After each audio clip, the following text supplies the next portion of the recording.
Here it comes.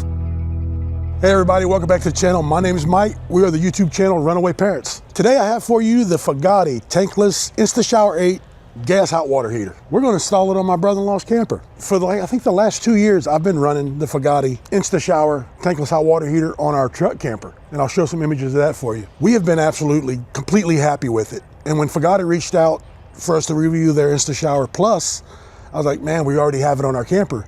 Then it's kind of crazy. My brother-in-law reached out. It couldn't have been 2 days later.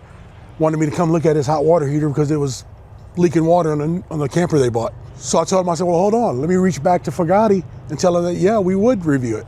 So here it is. This is the new InstaShower 8 Plus tankless hot water heater.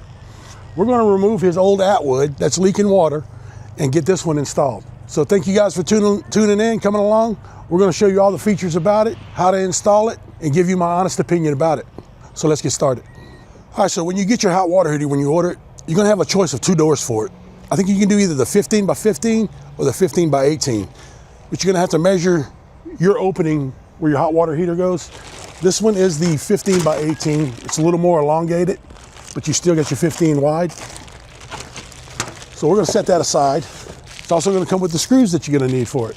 When you open your box, you're going to get your owner's manual right here, your operating screen to adjust your temperature and everything. That's going to run inside the camper. Some more screws. All right, everything is nicely packaged. Visually, I can't see any damage on it. But you know, that's always a tough thing, man, with FedEx. Oh my God, it's a constant battle. There we go. All right, there's a look at the inside of your hot water heater. Small package. You get some foam dam. I already see some differences between the InstaShower we have and this one. You know, it's actually a really simple install. On the back, you're gonna have your cold water inlet, your water outlet, and your gas line. And these 2 wires are gonna go to your display screen for your temperature adjustment. And there's your positive and negative. Simple as that, guys, simple as that. Really easy to install. I'm kind of excited to be putting it in here. They're gonna be really happy with it. One of the best features I like about the tankless hot water heater, with our FOGATTI, man, I have my temperature that I like to take a shower at, and the wife has hers, which is normally hellfire scalding hot is where she likes to take a shower. But I'll put mine on 108, 109. And when I go in to take a shower, you don't use the cold water at all. You just use the hot water side. I turn it up to what I want to take a shower at, and there's no more mixing the water, trying to get the perfect temperature. Set your pad right there, the temperature you like, turn the hot water on, and that's where you take your shower at. I love that about it, and the endless hot water, man. Absolutely phenomenal. It definitely changed things in our little truck camper. So let's get this sucker installed. All right, our first step, we're gonna open our door, and we're gonna have all our screws around right here. We're just gonna take those out.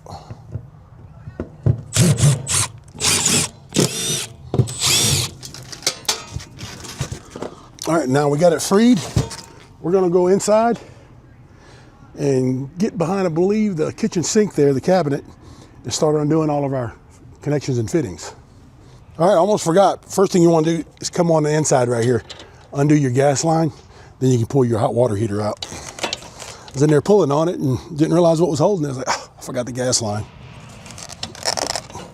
All right, now we're gonna just undo our inlet and outlet for the water.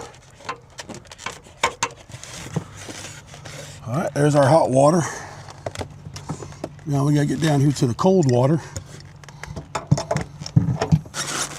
All right, so coming from the Atwood hot water heater, the Atwoods have male fittings coming off of it and female fittings on the Atwood hot water heaters. So coming around here, so you just go to Lowe's. If yours is the same situation, just go to Lowe's, pick up the Shark Bite half by half fittings. They'll screw right on the back of your hot water and cold water inlets. This one right here is the hot water side. We got one on there. We'll put one on the cold water side, and that'll get our cold water tied in, and then we just make our gas fitting, and we will be in business. Right now we're gonna mount the control panel, and all you do is simply just take it apart so you can get in here to these 2 screw holes, and it's 1 wire coming out. So we're gonna mount it right here. This would be the easiest spot to mount it. So you kind of just figure out where your hole is gonna be that your wire is gonna come out. It's gonna be about right here, and just verify on the back side that you're not gonna go through anything, and we're not. So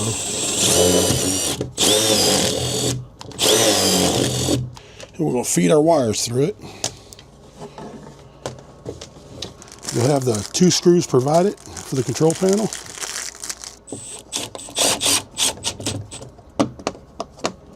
And there we go. Control panel's installed. And now we got to feed it down to the bottom, and we'll come in right in the corner of this cabinet right here. All right, so right now we're going to verify the 12-volt supply right here. And this is how we're going to do that. You get your multimeter, set it to volts DC. And it doesn't matter which one you touch. We're going to single out these 2 right here. Put your multimeter on it. See your gauge, my meter. It says 12.14, but you got a negative symbol right there. So that means it's reversed. So when I come back, so that means the red is the negative, the black is the positive. So if I turn them or switch them around, like so, you see, no more negative symbol.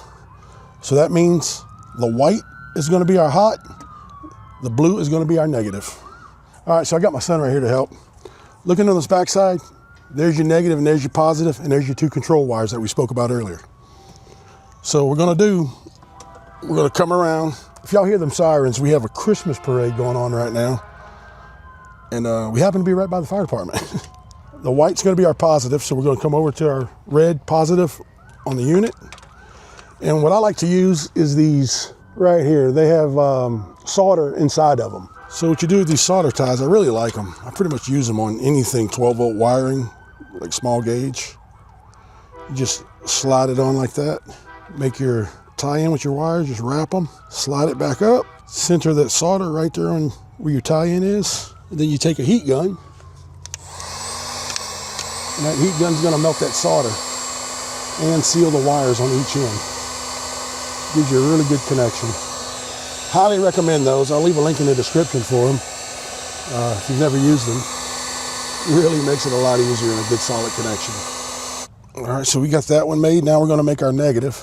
And remember, that was the blue wire from what we tested earlier. So there's our connections. You see where the solder melted? It'll cool off and it seals both ends of the wire. So there we go. There's our positive and negative. And here's our control wires right here, feeding back to these that we fed through to the control panel. And it doesn't matter which ones go in. There's no particular order on these. You just put them together right there. So what we're going to do, we're going to take these 2 wires, cut these off a little shorter.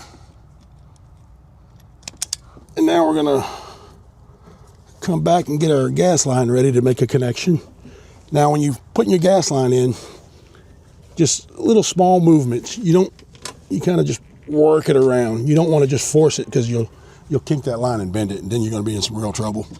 All right, now we're going to tighten our gas line up. Gas line is tight, so cold water side, and this is your outlet for your hot water side. So you just find your lines there. This was our hot water. Definitely want to be sure you get these tight enough. There is a little gasket in there that seals, and that'll make the seal when you thread it in. All right, looks like I'm gonna have to make a little modification on this one. These screws right here are stopping it from fitting in this hole. It is really tight. We can put them back in once we get it in. The opening, get that cleared. This should work. Once you get it in, what you're gonna wanna do is go on the inside, have somebody push on this side, and just kind of work that gas line where it's not gonna kink till you get it all the way in, and make sure your wires are out of the way. So it's always good to have 2 people when you're doing an install like this. When you get your door right here, you're gonna have 4 screws here on your hinge. You just pull them 4 screws out and set them aside. Definitely don't lose them. So that way you can just work with the frame itself.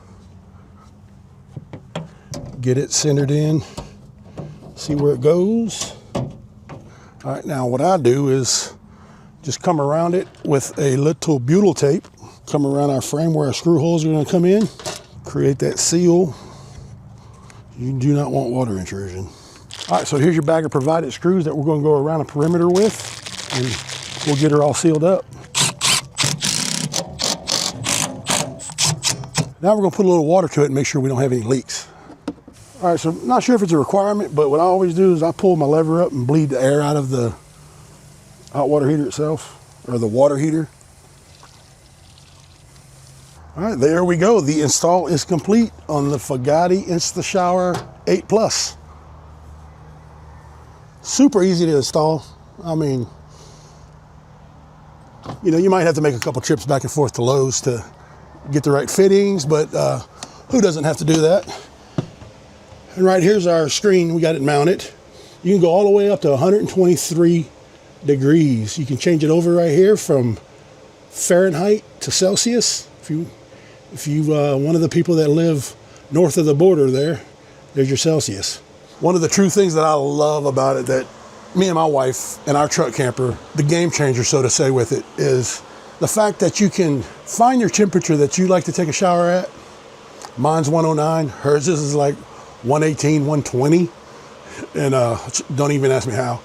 But I can set mine to 109, go take my shower. No more messing around mixing hot and cold water. You just turn the hot water on and you get the 109 that you had previously decided that you'd like to take a shower at. So absolutely love that. Now you will don't expect immediate hot water, because you're not going to have that. You're going to have water in the lines that have been sitting, and it's going to be cold water because it's been sitting. So once all that water gets through your lines, you're going to get the instant hot water. As long as you got propane, you're going to have hot water. So let's go in here. Here you are in the bathroom. Here's your cold and here's your hot. We're going to turn the hot on.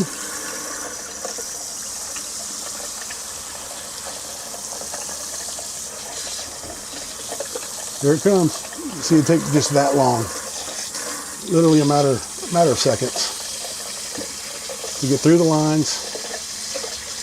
And now we got our hot water. So there you go, Miss Ronise. You are set up with the FOGATTI InstaShower 8 Plus. Thank you so much. I'm excited. Were you scared to look at the camera? No. I'll clean it up. No, I'm excited to have this on-demand hot water. So. Yep. Yay, thank y'all so much. There'll be no more appreciate it.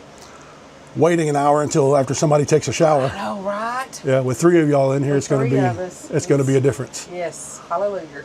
All right, so there you go. I'll leave a link in the description where you can go check it out. Get yourself the FOGATTI tankless hot water heater, the InstaShower 8 Plus. We'll see you guys on the next one.